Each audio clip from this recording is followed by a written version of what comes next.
Desde semanawp.com queremos dar las gracias a todos nuestros patrocinadores que ayudan a que este evento sea posible. Entre ellos los patrocinadores Oro, SiteGround, Arsis y GoDaddy.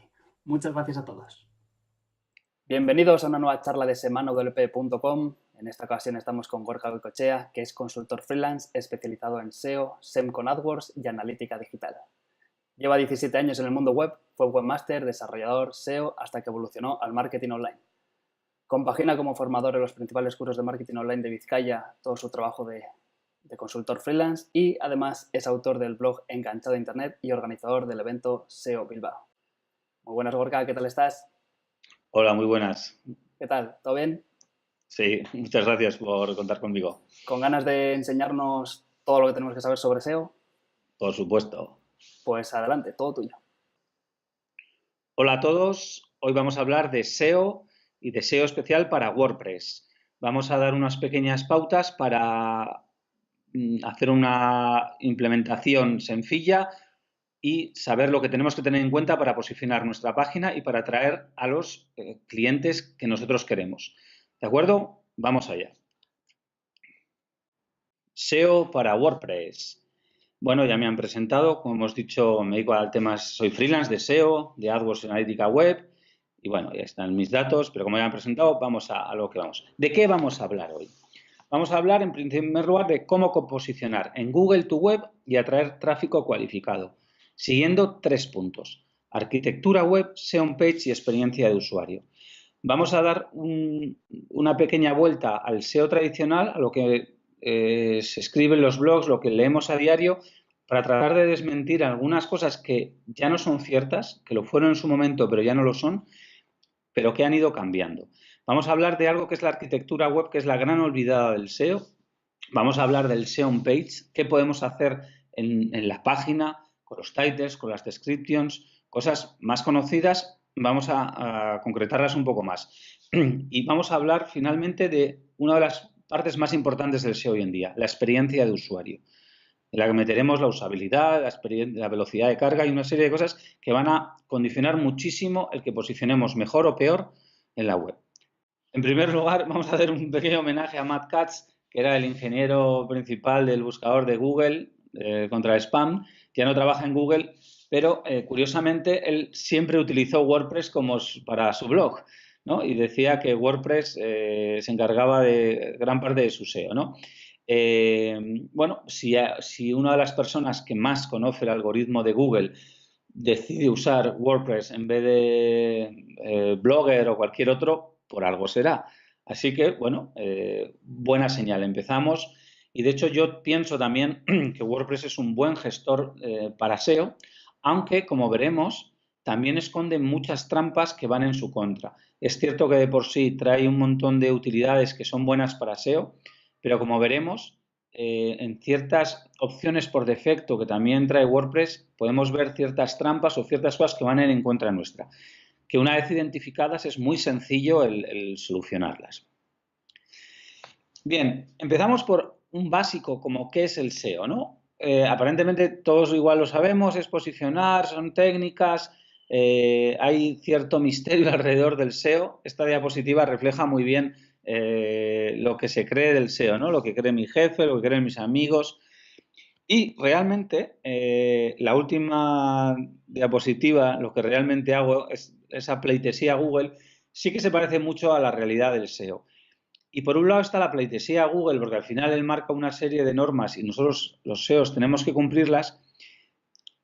Y otra es la pleitesía al usuario. Como veremos y comentaré durante la charla, Google busca esa experiencia de usuario, la mejor experiencia de usuario en la búsqueda, y lo que quiere es dar los mejores resultados. Los mejores resultados con una buena experiencia, tanto en velocidad de carga, en que encuentre lo que quiere buscar. Todo eso va a ser un factor SEO muy importante, que antes también lo era, pero ahora es mucho más determinante. ¿Qué es el SEO? Si vamos a Wikipedia o miramos sus siglas, nos dirán que es el Search Engine Optimization, la optimización de los motores de búsqueda. Para mí, esa definición ya no vale. Puede que sea la aceptada actualmente, pero para mí, como podéis ver, es Search Experience Optimization. Es la optimización de la experiencia de usuario. Y lo repito muchas veces porque es fundamental y es lo que diferencia al SEO actual del SEO antiguo que todavía muchos profesionales siguen haciendo y que se tienen que adaptar. A día de hoy los blogs seguimos leyendo los consejos, los trucos de antes y no son trucos, son dar la mejor experiencia al usuario. Hablamos de Google, pero en realidad el SEO abarca cualquier tipo de buscador, Bing, Yahoo, pues para el que lo use. Aunque, por ejemplo, en España el porcentaje de uso de Google supera con creces el 90%, así que por lo menos en España estamos muy supeditados a lo que marca Google para poder posicionar nuestras páginas.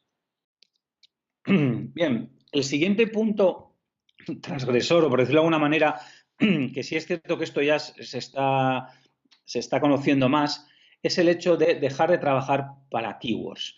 Keywords o las palabras clave era el elemento esencial del SEO. A nada que sepáis un poquito de SEO o hayáis investigado un poco, habréis visto que hay que hacer un estudio de palabras clave, encontrar cuáles son las palabras que más nos interesan, ya sea por negocio o por volumen de búsqueda. Y esas palabras nos han dicho que hay que introducirlas en el title de la página, en la URL, en que esté en el texto, que esté en el alt de la imagen, incluso en el nombre de la imagen. Bien, eso hasta ahora ha sido cierto y es cierto que seguimos teniendo que poner palabras clave en áreas clave, pero ya no estamos tan supeditados a tener que poner palabras clave concretas.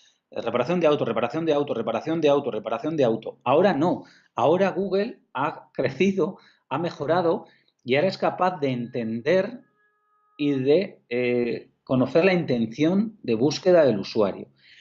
Eso para los SEOs en realidad es una ventaja, porque ahora nos permite ir menos a keywords y más a semántica. Ya no tenemos que obsesionarnos con poner una palabra clave cientos de veces o el número exacto de veces para que Google la encuentre. No, ahora podemos jugar con riqueza semántica y podemos utilizar sinónimos, palabras relacionadas, porque Google es lo que va a entender. En este ejemplo podemos ver que una búsqueda como cómo buscar trabajo, Google, el primer resultado nos dice cómo conseguir trabajo. Vemos cómo buscar trabajo, cómo buscar empleo. Está relacionando buscar con encontrar, con conseguir trabajo, con empleo. Google lo entiende. Estos resultados son aptos para el usuario. Para nosotros buscar trabajo y encontrar empleo, aunque no sea lo mismo, en realidad dentro de un contexto de búsqueda significa lo mismo. Por eso Google ha evolucionado y es capaz de conectar distintos sinónimos, distintas palabras relacionadas. Vamos a ver otro ejemplo. Cocina para tontos. ¿Qué vemos en Cocina para tontos? Que nos da una serie de resultados con cocina para torpes, recetas para tontos, recetas para torpes. ¿Es un buen resultado para el usuario? Por supuesto, recetas para torpes. Claro, eso es lo que estamos buscando. Cocina para tontos, entendemos que la intención del usuario es buscar algo, recetas que sean sencillas, que no sean complejas, que no requieran de técnicas difíciles.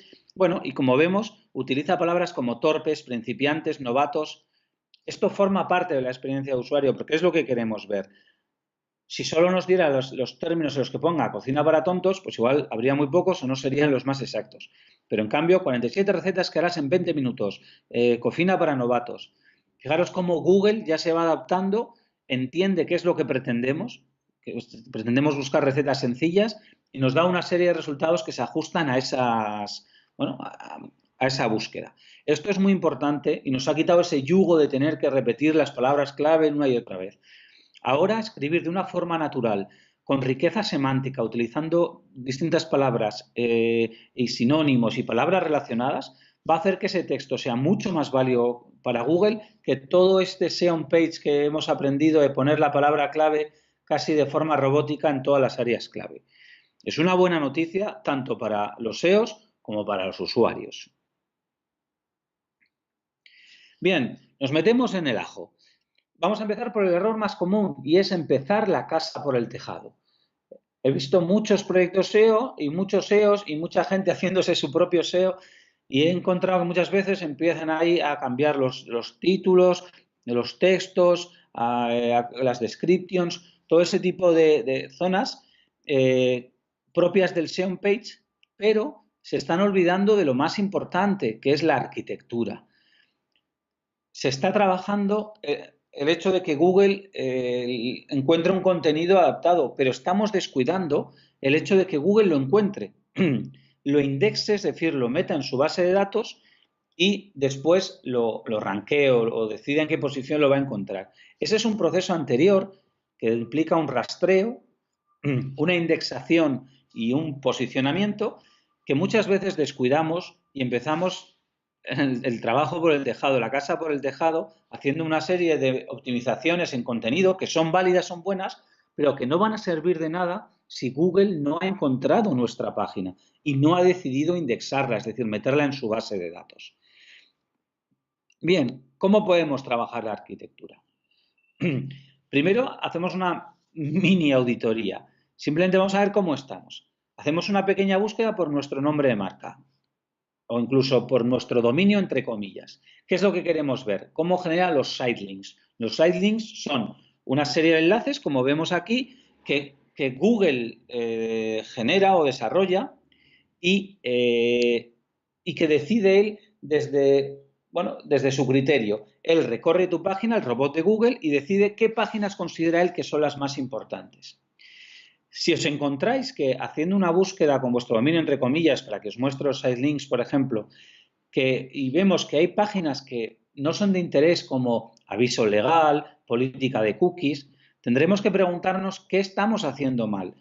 Porque Google debería encontrar perfectamente el contenido más importante y si no lo encuentra es porque no se lo hemos delimitado bien. En muchos casos, cuando encontramos esta situación de que páginas como aviso legal o cookies aparecen en los sitelinks, es porque Google dice es una de las páginas más enlazadas porque hay enlaces en todos los pies de página, por lo tanto será una página importante. Hay que trabajar un enlazado para que las páginas más importantes sean las más enlazadas, tengan enlaces directamente desde la home, que va a hacer que aparezcan, pues bueno, la página de contacto, la página de producto, las páginas que más te interesan. Esto es algo que no podemos controlar directamente, sino solo con la arquitectura. Antes, desde Search Console, existía una opción de decir qué resultados querías que no salieran, pero esa opción desapareció, a ver si aparece en el nuevo Search Console, pero de momento no la tenemos. La única opción que tenemos es trabajar la arquitectura, que los contenidos estén a un link, a un clic de la home y que las páginas más importantes sean las que están más enlazadas desde el resto de las páginas de nuestro propio site. Dentro de esta auditoría, el siguiente paso sería ver qué tiene Google indexado.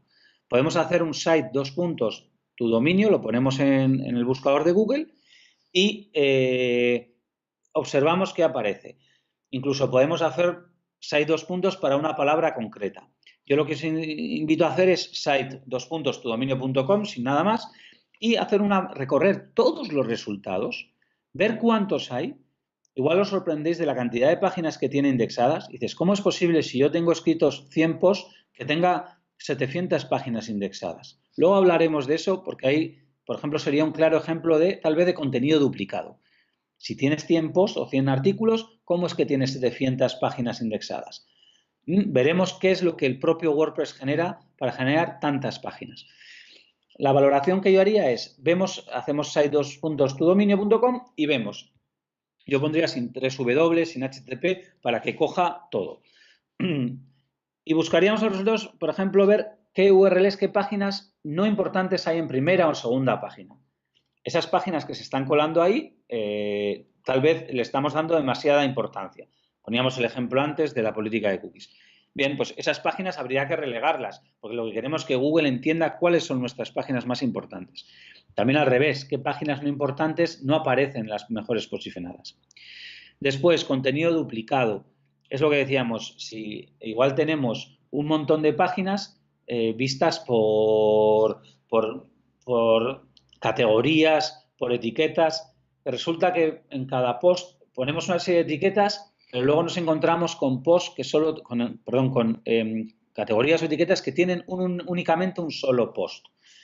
¿Qué estamos haciendo? Crear páginas con muy poco contenido, todas iguales, porque lo único que tienen es un post o el extracto de ese pequeño post, pero para Google son URLs distintas.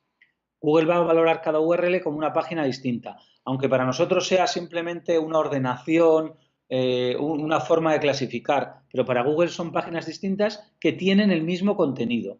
Eso es un ejemplo claro de contenido duplicado. URLs con parámetros, order by, que al final lo que hacen es modifican un poco el orden del contenido, lo filtran, pero para Google va a encontrar un montón de páginas que tienen el mismo contenido. El ejemplo claro es en un e-commerce, como con un WooCommerce, por ejemplo, que al final tenemos un montón de páginas que se pueden ordenar por stock, por precio, por talla, por colores. Pero ¿qué pasa al final? Que para Google ese contenido es el mismo. Sí, está un poco desordenado, pero es el mismo. ¿Qué tendríamos que hacer? Todas esas páginas que pueden generar miles de URLs, fijaros todas las combinaciones distintas que se pueden crear, lo que tendríamos que hacer es desindexarlas, decirle a Google por el robots o por los elementos que esas páginas no las indexe. ¿Cómo sabemos si las están indexando? Porque aparecerían en site tu dominio. Recorre todas y ve si tienes un montón de páginas similares. Este comando también es útil para ver si te han hackeado la página. Si ves un montón de páginas en otro idioma que no tiene nada que ver con el tuyo, titles con palabras como Viagra, Cialis o cualquier otro tipo de cosa que no esté relacionado con tu negocio, bien, eso es que te han hackeado la página y tendrás que tomar medidas. Empieza por cambiar la contraseña, por ejemplo. También podemos detectar URLs que no deberían rastrearse, zonas privadas, páginas que por algún motivo no deberían verse. Y luego también podemos ver si estamos mostrando páginas con un protocolo HTTP y HTTPS. Únicamente si tenemos puesto SSL y tenemos HTTPS, solo deberían haber indexadas páginas con HTTPS. Porque probablemente si hay de las dos, lo que estemos haciendo es indexar ambas versiones y ese es el gran ejemplo de contenido duplicado. Misma página en la que solo cambia el protocolo. Todo esto es un test importantísimo hacer antes de empezar a hacer cosas. Es sencillo, sin usar herramientas, es el propio Google, así que os animo a hacerlo. Aparte que podemos descubrir muchas cosas. Bien. ¿Cómo puedo meter mano en la configuración? Vale, esto que voy a decir ahora, cuidado, en los ajustes de URL, ¿por qué? Porque si tú ya tienes una página, un blog, ya está indexado, cambiarle todas las URLs es un volver a empezar. Es decirle a Google, todo esto ya no existe, páginas nuevas. Ojo, porque todo ese ranking que podías tener lo puedes perder.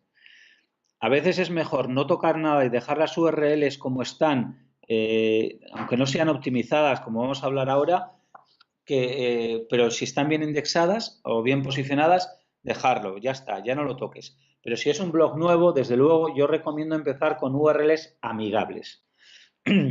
Si vemos las opciones que nos da el propio WordPress, la primera es p igual a 123. Esto es lo que hablamos de usar parámetros. Google no entiende nada en P123.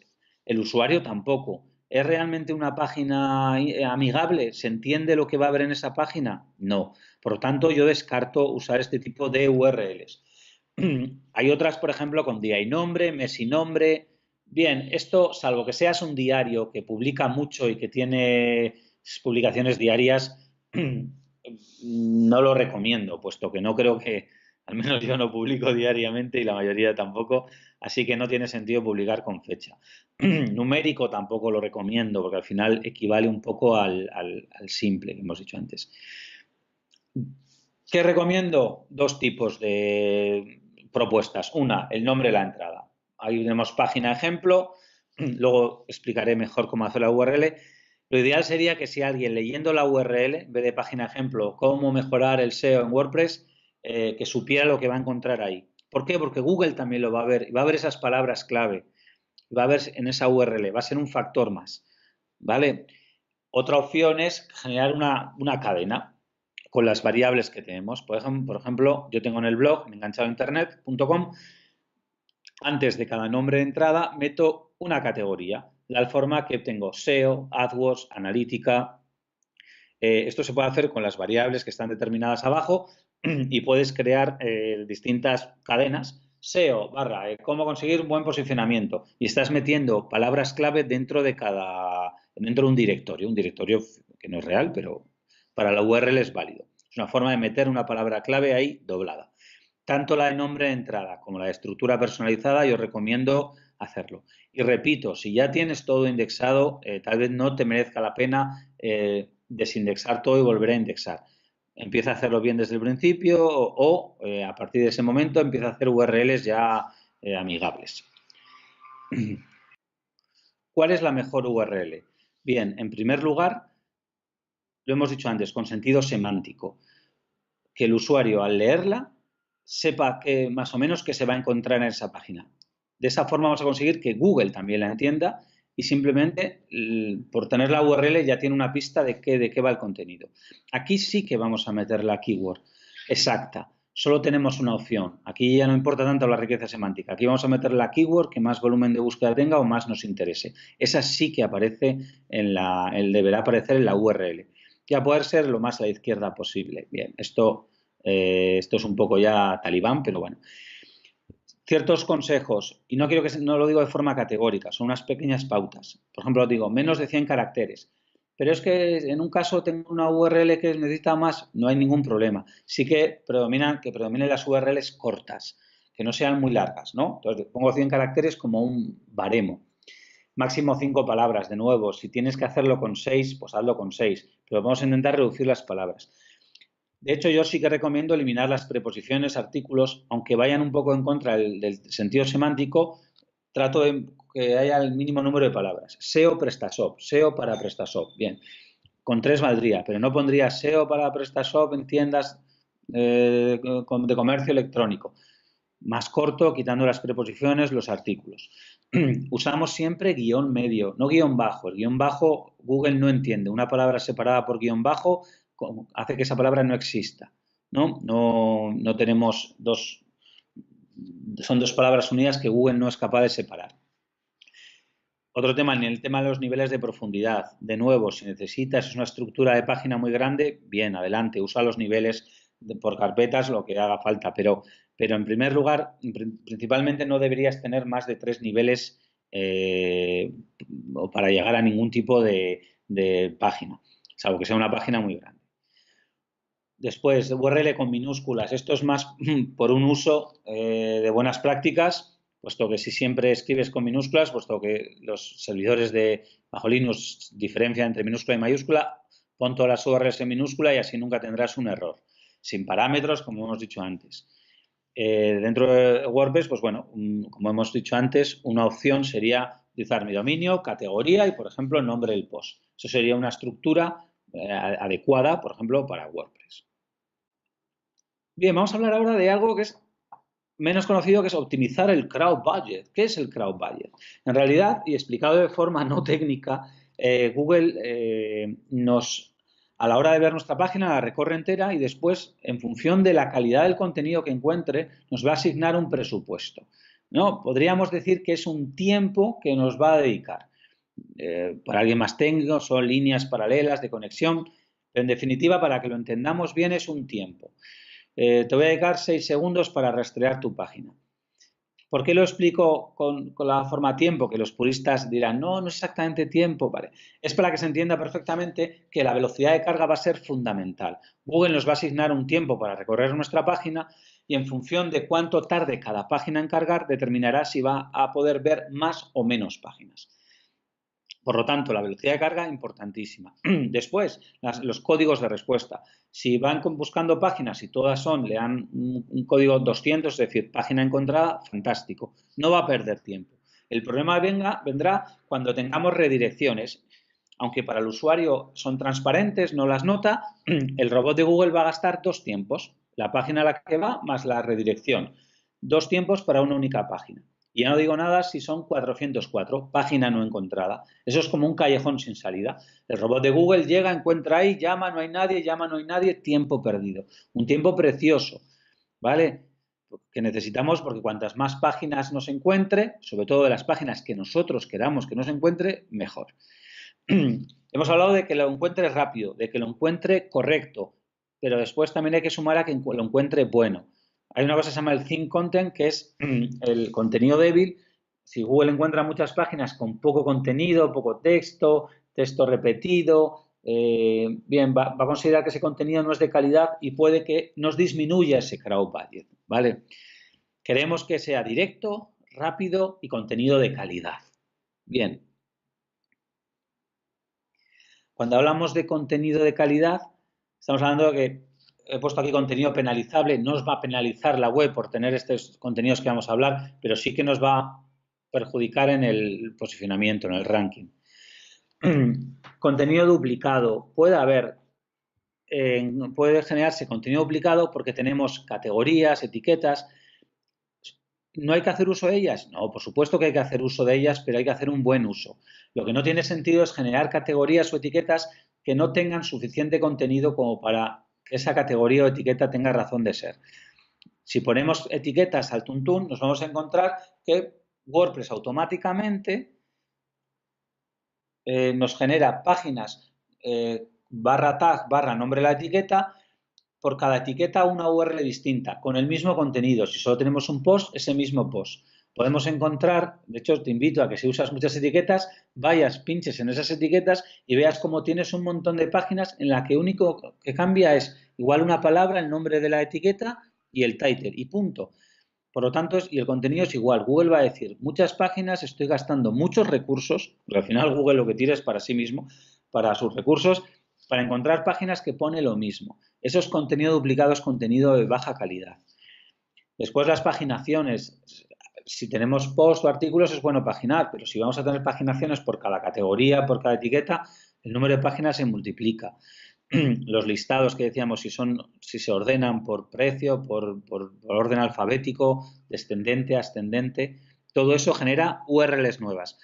Todas esas lo que tenemos que decirle en el robot es que no las indexe. Con los parámetros igual. Si se generan distintos parámetros de URL por order by o lo que sea, ocurre lo mismo. Por un lado están este tipo de páginas que las genera el propio WordPress y generan contenido duplicado. Y por otro lado es contenido pobre. Pongo menos de 400 palabras. De nuevo, no es de forma categórica. Si tienes algo muy bueno que decir y necesitas menos de 400 palabras, adelante.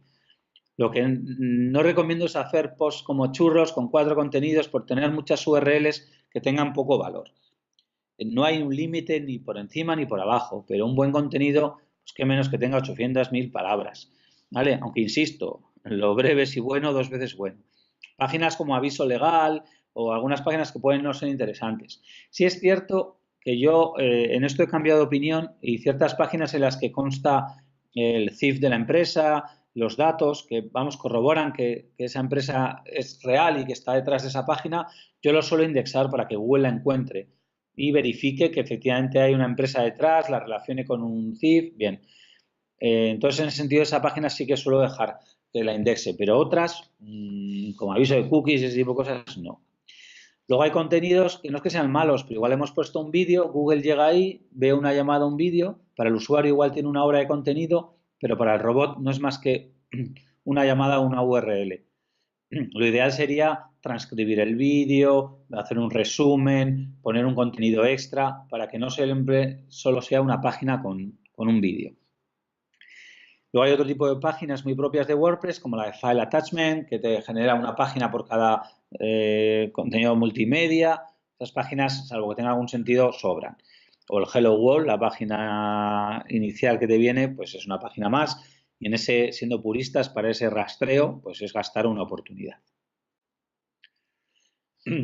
A la hora de solucionar todo esto, aplicamos la técnica de menos es más. Queremos indexar el máximo número de páginas, pero solo de la que nos interesa.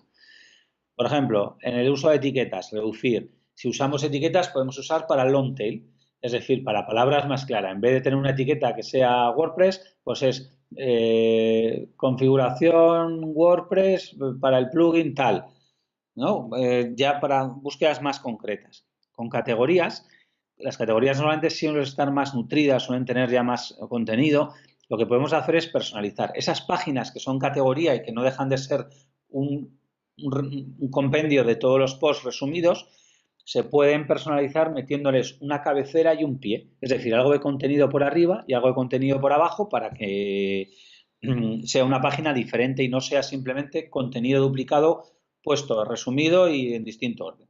Luego explicaremos una forma de cambiar este tema de cabecera y pie. Paginaciones, pues muchas paginaciones se pueden desindexar. Ojo, no desindexes si es un blog el feed principal, porque no llegaría a algunas páginas, pero sí las paginaciones de las categorías, bueno, parámetros, los podemos o no usar o configurarlos de Search Console. Hay una opción en Search Console para decir cómo quieres que Google trate cada parámetro, que lo tenga en cuenta, que no, le podemos dar todas las instrucciones y es muy interesante. Después, en robots en robots.txt podemos quitar el contenido pobre, ¿de acuerdo? Entonces, todo aquello le podemos decir, esto no lo indexes, ¿no? Mediante una serie de líneas de código, ¿vale? Y después, bueno, una cosa es, esto ya no es un tema de menos es más, simplemente si quieres algún contenido que tenga mucho más valor, enlázalo directamente desde la home. Si tienes un post estrella y ya no aparece en la página home, bueno, ponle a la derecha en la barra de la derecha un enlace con una imagen o lo que sea o con un texto para que siempre esté enlazado desde el primer sitio. Vale, una forma de personalizar categorías, o esto vale también igual para etiquetas, es hacerlo a mano. Es decir, existen plugins, hay plantillas que ya te traen una opción con campos para rellenar, para poner un title, una descripción especial y para poner contenido explícito para esa página de categoría. Y si no lo podemos hacer a mano, ¿cómo se haría? Bien, existe una página que se llama Category, pero es una página genérica para todas las categorías. Lo que podemos hacer es identificar cada categoría, simplemente nos ponemos encima, vamos a la sección de categoría, ponemos el ratón encima de una categoría y nos va a salir abajo un tag ID, en este caso 389, y ese número va a ser el número que se asigna a esa categoría. ¿Qué hay que hacer con eso? Nos bajamos el archivo de category y lo duplicamos y le llamamos category guión y el número de esa categoría. Ese archivo, si lo modificamos, si le metemos un código HTML de cabecera, de pie y lo subimos, vamos a hacer que esa categoría tenga un formato diferente al resto. Esto lo haces por cada categoría y vas a tener, bueno, pues categorías y etiquetas, si quieres, diferentes con texto arriba, abajo, como tú lo quieras. Las puedes personalizar. Esto es una forma de que esa categoría no sea solo una repetición. ¿Vale? Después luego hay otras formas con código. ¿Vale? Bien, otra opción hemos dicho para cribar contenidos es el uso de robots.txt. El robots.txt normalmente lleva primero una llamada al sitemap y por defecto suele venir siempre useAgent, que lo que está diciendo es ¿a qué robots afecta esto? Asterisco, expresión regular, a todos. Se podría hacer un robot solo para el robot de Google, para el robot de Google de vídeo, para el robot de Bing, ¿vale? Con un asterisco abarcamos a todo. Y normalmente siempre nos viene como dos instrucciones, suelen venir por defecto, en la que se hace un disallow, es decir, no entrar en WP admin, pero sí que se abre un archivo, el Ajax, porque Google lo necesita para renderizar. Bien, este concepto es importante, el de renderizar, porque antes le capábamos todo y ahora Google, lo que desde hace ya creo que fueron 2 veranos o 3, Google empezó a mandar una serie de emails por Search Console en el que nos decía, oye, no veo tu CSS, no veo tu JS, no puedo ejecutar tu página, no puedo ver tus estilos, no puedo ejecutar tus JS. Y esto no me gusta porque puede que me estés ocultando cosas, ¿no? Había un Black Hat SEO que era el ocultar texto al robot y estábamos mostrando diferente contenido al usuario y al robot. Bien, Google ya no lo consiente, así que yo recomiendo hacer allow a, ponemos barra asterisco CSS, dólar, lo que estamos diciendo es, aunque te haya capado un directorio, puedes ver todos los archivos CSS y todos los JS. De esa forma vas a liberar y Google va a poder interpretar la página. Después, claro, tenemos un disallow S igual. Aquí lo que estamos diciendo es no indexes ninguna página generada por el buscador. Veis ahí que hay una que pone WordFence Log Human. Esto algunos lo conoceréis porque esto es el plugin WordFence, perdón, que te genera una serie de páginas que se indexan, nunca he entendido por qué, y estamos gastando crowd budget, pues bueno, pues yo las desindexo y ya está. Y abajo veis algunos ejemplos de cómo se hace un disallow, un no permitir entrar a una categoría concreta o a la página 4 de cualquier tipo de categoría usando expresión regular. Bueno, esto hay mucha documentación sobre expresión regular para robots. Si lo buscáis lo encontraréis fácil. Bien, dentro del SEO on Page tenemos un gran aliado que es el SEO by Yoast. La verdad es que este es un plugin que se actualiza mucho, ¿verdad? Se actualiza mucho. Y bueno, y va mejorando y se va adaptando a los tiempos. Hay que entender que el SEO by Yoast no te hace el SEO. SEO lo tienes que hacer tú, pero SEO by Yoast sí es cierto que te facilita, te guía, te canaliza una serie de configuraciones para que tu WordPress esté optimizado para SEO. Se ha simplificado muchísimo, hay muchos tutoriales y simplemente ahora con su asistente puedes ir respondiendo preguntas que sin tener gran conocimiento de SEO puedes tener una configuración perfecta. Yo recomiendo usarlo, también habrá otros plugins buenos, pero sí que quiero hacer un matiz, que creo que es mi aportación. No me voy a meter en el SEO by Yoast a explicarlo porque ya digo que hay un montón de vídeos, pero sí que voy a explicar un concepto, y es el concepto del semáforo. SEO by Yoast tiene un semáforo, una forma de señalizar que nos dice si la página está bien, mal, regular de cara a SEO, tanto en legibilidad como en SEO. Aquí hay que explicar dos conceptos. En primer lugar, todo este concepto está orientado a una única palabra clave. Hemos hablado ya de la importancia de la riqueza semántica. Si os fijáis, al lado de palabra clave arriba vemos que hay un más. Ahí podemos ver perfectamente que si pinchamos que nos da una opción de pago de incluir más palabras.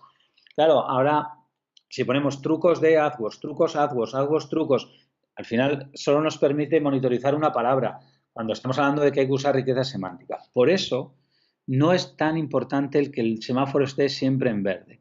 De hecho, si veis un blog o una página en la que todas las entradas están con el semáforo en verde, eso está mal. ¿Por qué? Porque está sobreoptimizado. Algo se ha tenido que forzar para que todo eso esté en verde.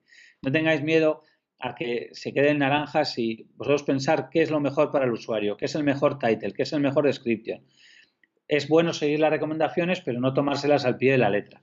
A veces te dice, la keyword no está a la izquierda del texto. Bien, vale, no pasa nada.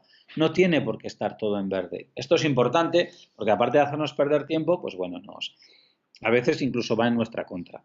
Por lo tanto, el uso de SEO by Yoast lo recomiendo. Seguir sus indicaciones como asistente, por supuesto. El tema de en cada entrada seguir las recomendaciones, bueno, yo diría tenerlas en cuenta. Luego ya cumplir esa rajatabla no es necesario. Bien, entramos en un punto, esta es una diapositiva que uso hace mucho tiempo. ¿Por qué lo llaman SEO cuando quieren decir WPO? Bien,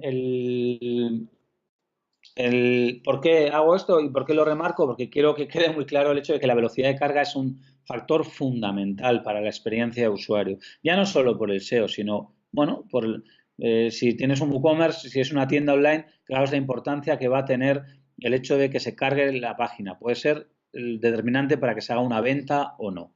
Vamos a ver ciertos factores que podemos hacer de WPO, Web Performance Optimization, o sea, optimización de velocidad de carga, para nuestro WordPress. Bien, vamos con cosas muy sencillas que podemos aplicar desde el primer momento. Una, reducir las entradas. No es necesario que tengamos 20 entradas en la home y que tengamos gigantesca que tarda en cargar sin estar resumidos cada post. Nos interesa que la página se cargue rápido, ¿vale? Pues simplemente reducimos en la configuración 5 o 6 posts, pues ya está. Borrar o desactivar los plugins innecesarios. Hay muchos plugins que los hemos usado, los hemos probado y no están haciendo una gran labor. Por lo tanto, es mejor que dejemos de usarlos.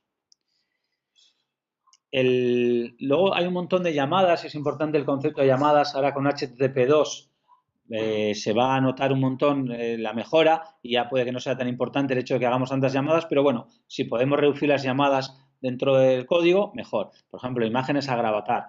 cada vez que tenemos, es muy bonito que aparezca la imagen del usuario que comenta, pero al final estamos haciendo un montón de llamadas. Hay opciones para retrasar la carga de imágenes, ¿no? El lazy load, al final es, si la imagen todavía no la ve el usuario, no es importante que se cargue. Otro punto que vamos a comentar luego cómo se hace es borrar las revisiones del post. Cada vez que empezamos a escribir un post, pum, pum, pum, se va generando una versión, estamos cargando la base de datos. Luego enseñaré cómo aliviar esto, ¿no? Hay otro tema de llamadas, quitarlas de Google Fonts. Vale. Hay un montón de plugins que nos mejoran un montón la velocidad de carga. Ahí os pongo unos cuantos, pero sí es cierto que hay que trabajarlos. Para cada plantilla hay que ver cuál es el mejor.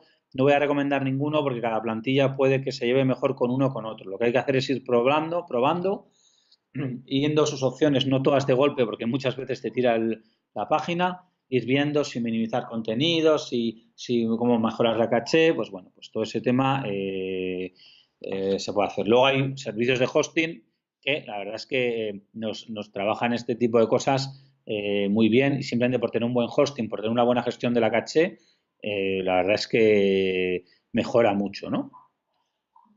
Bueno, tenemos un patrocinador que es SiteGround, yo lo uso y la verdad es que noté, en el momento del cambio, noté que la página cargaba mucho mejor y que tenía muchas mejores opciones. Así que gastar 100 en un hosting, yo lo recomiendo.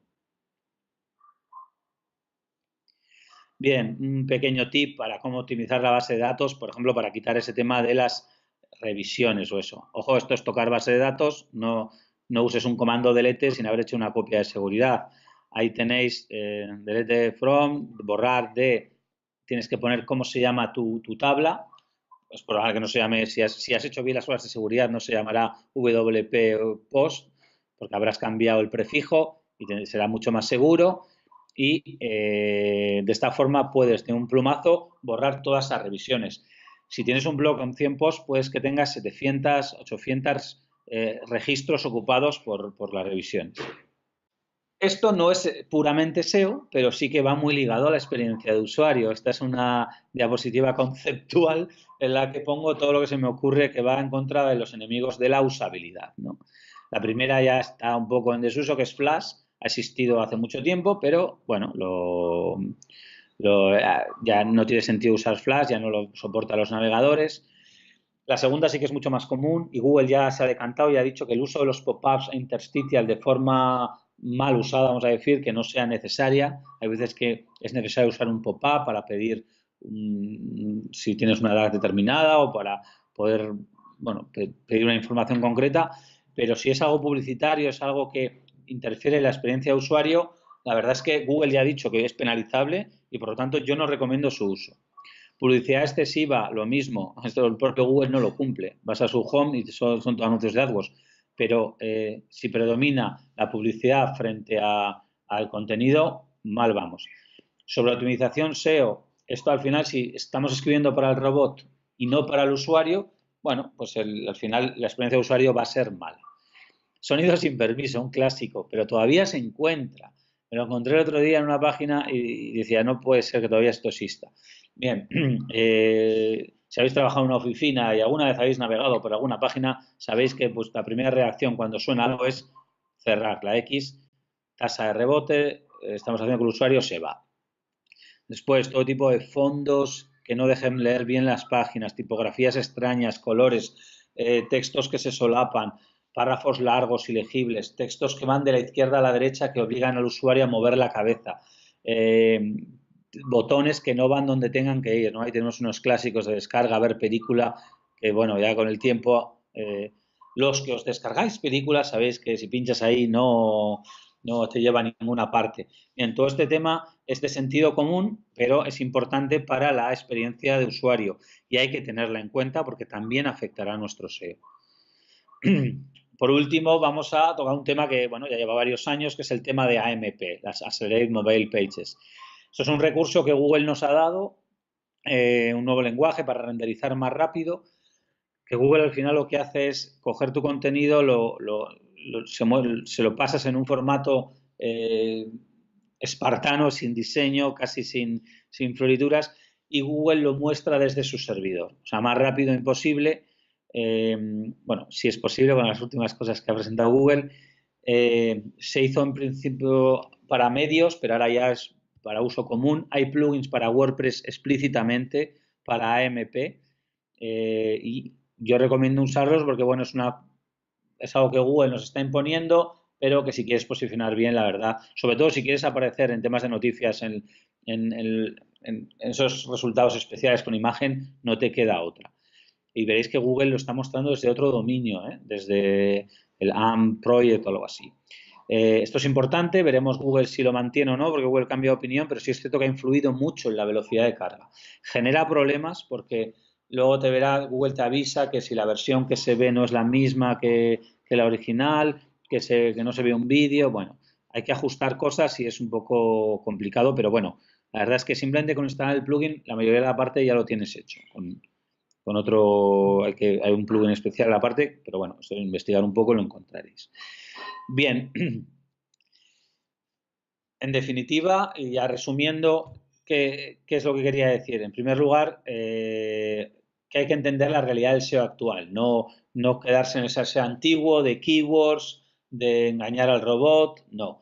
Hay que entender que era va orientado a experiencia de usuario. Después, que hay que cuidar la arquitectura desde el principio y la estructura de URL, que es algo que a posteriori es muy difícil de cambiar, hacerlo desde el primer momento, ver si tu web es entendible por parte del robot. Después, desindexar todo el contenido de poco valor, todo eso que es contenido duplicado, mediante el robots, mediante etiquetas no index, bien, todas las opciones que tenemos, o mediante los parámetros del Search Console, tenemos un montón de opciones para decirle a Google, esto no, esto no, esto no. Y por último, velar por la experiencia de usuario, muy importante, piensa en el usuario. Mi mejor consejo es, si dudas ante SEO usuario en cómo escribir un contenido, cómo es redactar un texto, siempre prioriza el usuario y el tiempo te dará la razón. Y con esto termino, salvo que haya, bueno, con las preguntas que pueda haber. Pues muchas gracias, Gorka. Creo que ha sido una charla muy interesante. Estoy seguro que quienes han llegado hasta el final después de estos 40 minutitos seguro que han aprendido un montón y tendrán preguntas y a ver si las podemos resolver. En este caso, la idea sería preguntarte, realmente has comentado la importancia también del contenido, ¿no? No solo es SEO, sino que tienes que escribir buen contenido. ¿Cada cuánto tendrías que escribir? ¿Una vez a la semana? ¿2 veces? ¿Depende de tu sector? ¿O es mejor que hagas un contenido largo y bueno que 3 un poco más cortos durante una semana? ¿Tú qué recomendarías? No hay una fórmula secreta. Sí es cierto que Google valora mucho el fresh content, ¿no? El hecho de que se actualice el contenido es muy bueno. Lo ideal sería publicar todos los días, pero no está en nuestra mano. Entonces, yo prefiero o recomiendo más publicar con menos frecuencia, pero un contenido más extenso, más preparado, más trabajado, que el hecho de publicar pequeños posts. Al final, tú piensas antes a la audiencia, que prefiere, igual es que mi audiencia prefiere que todos los días publique pequeños tips, bueno, pues adelante, ahí prioriza siempre la audiencia. Pero de cara a SEO, igual lo ideal es o publicar todos los días si puedes, pero prioriza un contenido largo, un contenido denso, contenido, bueno, me refiero trabajado, ¿no? De más de 1.000, 2.000 palabras o más, que al final ese contenido, si es bueno, es el que mejor se va a posicionar. Aparte que la riqueza semántica va a ir de serie, porque con tanto contenido es imposible no usar palabras relacionadas. Claro, porque luego también muchas veces, hablando con Juan Hernando, y de hecho tenemos una charla con él un poco más tarde, nos comenta en el sentido de que tendríamos que tener nuestro propio Twitter, como si nuestro blog fuera nuestro Twitter, que los contenidos fueran nuestros. Entonces él tiene un mini blog, una especie de mini blog, que lo que hace es tuitear ahí, contenidos muy cortos. Claro, acabas de comentar que publicar a menudo, si tus seguidores les gusta, eso también es útil, porque realmente la gente entrará a ver esos contenidos cortos que vas publicando cada día. Entonces, sí que creo que al final podemos resumir que lo importante es crear. O sea, crea, escribe, haz cosas en tu blog, porque está claro que si no haces eso, no vas a posicionar.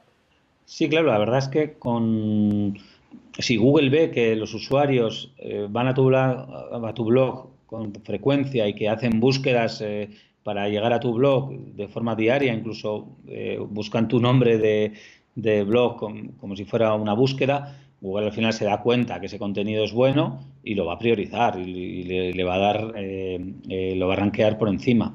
O sea, en ese sentido, al final, si consigues conectar con los usuarios, eso se va a reflejar en Google y cada vez más con todo lo que está mejorando Google en el tema de búsquedas. Pues muchas gracias por todo, Gorka. Espero que hayas estado a gusto con nosotros. Si tienes algo más que comentar, nos lo dices y si no, pues nos vemos pronto. Pues nada, gracias a ti y a todos por verme y bueno, si queréis seguir aprendiendo SEO, os espero en enganchadoainternet.com. Perfecto, pues allí nos veremos. Muchas gracias y hasta luego. Vale. Has puesto a huevo. ¿Te ha gustado la charla? No dudes en darle a me gusta y suscribirte.